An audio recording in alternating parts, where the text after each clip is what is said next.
fazer nossa prece, né? Para se conectar com Deus, conectar com a divindade que estão, com esses bons espíritos, né? Então vamos lá. Amado Mestre Jesus, que nos auxilia, que nos mostrou o caminho, que deixou conosco um legado muito grande, um legado de moral, de aprendizado. Pedimos, Senhor, que esses bons espíritos que aqui estão conosco, nos ajudando, nos auxiliando nesse estudo, proteção para esse estudo. E agradecemos também a presença desses nossos outros irmãos que junto conosco vêm aqui estudar, esses nossos irmãos encarnados e desencarnados. Principalmente esses desencarnados que precisam ouvir e entender a situação deles, para que eles possam aceitar a ajuda que está sendo oferecida a eles. Sendo assim, damos iniciado o nosso estudo de hoje. Que assim seja e assim é. Então, meu irmão, nós estamos na página 137, pergunta 207. Nós vamos falar agora sobre as parecenças físicas e morais, né? Então, a pergunta 207 pergunta assim: frequentemente os pais transmitem aos filhos a parecença física. Transmitirão também alguma parecença moral?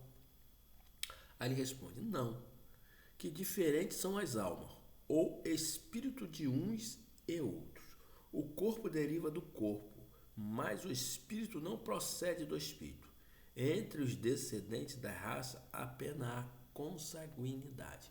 Ou seja, cada um, né, tem a sua evolução. Eu não posso transmitir nada a um filho como meu pai não pôde transmitir nada para mim, né? O que eu posso fazer, os meus pais fizeram, foram dar exemplo, ensinar o caminho certo, dizer que isso está certo, isso está errado. Não se pode fazer isso, não se pode fazer aquilo. E explicar o motivo, né? E eu, com meu livre-arbítrio, seguir ou não. Agora, os meus conhecimentos, o meu aspecto moral, sou eu que conquisto e isso é meu. Eu não posso passar nada disso para um filho. O meu pai não pode passar nada nisso, como eu disse, só exemplos, né? Então, por isso que nós temos que ter muito cuidado na frente dos nossos filhos, né? Porque é o exemplo que eles vão começar a perceber o que é certo e o que é errado, ok? E ainda na letra A ele pergunta assim: de onde se originam as parecenças morais que se costuma ver entre pais e filhos?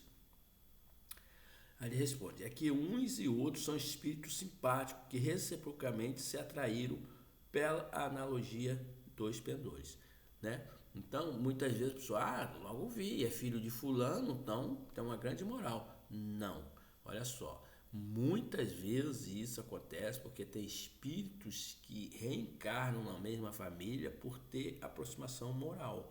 Mas também há casos que é o contrário.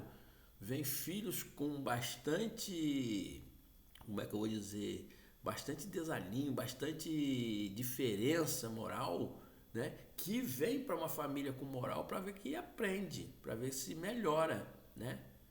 Porque a gente vê aí filho de espíritas partindo para o mundo da droga, né? Fazendo coisa errada, filho de católico fazendo coisa errada, filho de evangélico fazendo coisa errada. Então quer dizer, foi colocado num lar, né, que tem pelo menos, né, uma convicção religiosa, que pratica, né, que acompanha, mas isso não dá garantia que o seu filho vai fazer as coisas certas, né, porque ele é um espírito individualizado, ele é uma alma individualizada, a alma indivisível. Então, o que eles fazem é botar esses espíritos numa boa família para que esse espírito que ainda, né, moralmente não está muito alinhado, muito avançado, para que ele possa de repente, né, vendo seus pais sendo uma pessoa justa, correta, temente a Deus, não fazendo nada de errado, ver se ele, vendo aquilo, ele melhora, né? Ele melhora. Mas muitas vezes, né, ele está muito forte ainda, esses aspectos morais nele, que ele às vezes sucumbe. Então, nós, pais, não passamos nada do nosso espírito, passamos ensinamentos e exemplos, educação, ok? E na 208 ele fala assim: nenhuma influência exerce os espíritos dos pais sobre o filho depois do nascimento deste? Ele vai responder: ao contrário, bem grande influência exerce. Conforme já dissemos, o espírito tem que contribuir para o progresso um dos outros. Pois bem, os espíritos dos pais têm por missão desenvolver os seus filhos pela educação. Constitui isso uma tarefa. Tornar-se-ão culpado se vierem a falir no seu desempenho, né? Então, se eu vou, assim, esse falir aqui no seu desempenho, eu vou botar uma dentro, porque se realmente os pais foram desleixo, não se importar quando o filho erra, achar tudo bonitinho, realmente ele é culpado. Agora, se o pai, para mim, isso aí é uma opinião minha, tá? Se o pai faz tudo, educa, ensina, bota na melhor escola, quando ele faz algo, repreende, explica a ele desde criança, e ele, quando ele forma a sua personalidade, começa a fazer a besteira, ainda os pais ainda tentando, explicando, e ele, eu acho que pai não falhou não, porque deu toda a educação, deu toda a condição, mas o espírito teve o seu livre-arbítrio e escolheu o lado errado. Na minha opinião, né? Mas quem sou eu para discutir isso com a espiritualidade? Mas eu não aceito dizer que o pai falhou, os pais falharam. Quer dizer que eu tenho uma criança aqui, ele faz coisa errada, eu ensino, corrijo, né? A gente tem que pensar também que mudou muitos tempos. Hoje o Ministério Público, você não pode botar hoje uma criança sua para trabalhar cedo, não pode levar um filho seu para trabalhar com você, não pode fazer isso, não pode fazer aquilo. A criança se tornou dono de si mesmo, dono de si mesmo. A criança hoje, se você bater em mim, eu vou te denunciar. Se você fizer isso, eu vou fazer aquilo. Virou um absurdo isso, a educação mudou. Então, a gente também temos que ver que esse livro aqui também, quando foi dito, também foi lá atrás, quando tudo era mais rígido. Hoje, só falta as crianças bater na gente. Só falta isso. Eu não tenho esse negócio de Ministério Público aqui dentro de casa, não. Se eu ver o meu filho fazendo errado, eu corrijo mesmo. Eu corrijo. Entendeu? Corrijo porque as crianças hoje estão com a mente muito evoluída, né? Tanto para o bem como para o mal. Que a gente fala assim, tá vindo uma criança índico cristal aí, tá vindo uma criança índico diamante. São crianças superdotadas. São superdotadas para o bem e para o mal. Então nós temos que corrigir sim. Nós temos que mostrar o caminho a eles, né? Agora, ao falhar, ele tem o livre-arbítrio dele. Eu tenho que educar ele até enquanto ele estiver debaixo do meu teto. Depois que ele conseguir a independência dele, e aí? Como é que eu faço? Eu falhei. Se ele lá fora fala assim, opa, consegui me libertar dos meus pais, agora eu vou viver a minha vida. Aí começa a mostrar o que ele não mostrava aqui dentro. Ele esperou sair da casa, conseguir a sua independência e mostrar o seu erro. Então, eu fico um pouco com o pé atrás nessa resposta aí, tá?